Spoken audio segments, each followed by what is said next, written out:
Senin yaşın kaç? 5. 5 mi? Oo, ana sınıfına gidiyor. Kaç kardeşsiniz? Biz 3. Bir abim var, onu da öğretmenim. Peki hangi abini seviyorsun? Bu abinin bu abinin. İkimizi mi? Hadi bakalım başlayalım. Gezen abim seni çok seviyorum. Ben de seni çok seviyorum aşkım. Şimdi o zaman parkımızı bitiriyoruz, oynuyoruz.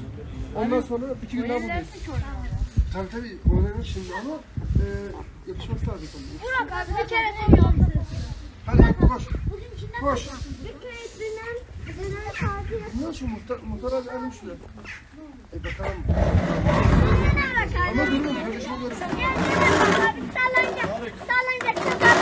Evet, sallan tabii sallan. Burak Bey.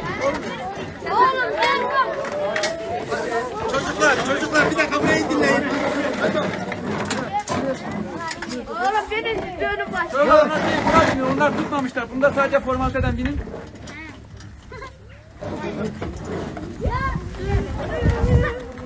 Ha. Nasılsın? Hadi. Efendim?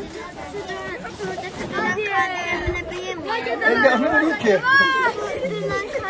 Hadi lan kaçma ama. Tamam da bitsin. Kaçma bilmiyorum. Ha? Güzel mi? Abi sen çok krala falan bak. Ama biraz ayasın ya. Aynı Tamam. diye babinde diye. Tamam kayda senin. Burak abi söylüyor. Burak abi. Abi TikTok'a yükleyecek mi? Burak abi. Abi. Ha şu. TikTok'a yükleyecek. Oradan da açalım. Açalım şimdi hadi. Oradan açalım. TikTok Oradan açalım. açalım. Yok o sende de görünüyor. Normalde öyle değil. Hadi bay bay yapın. TikTok'ları açarız.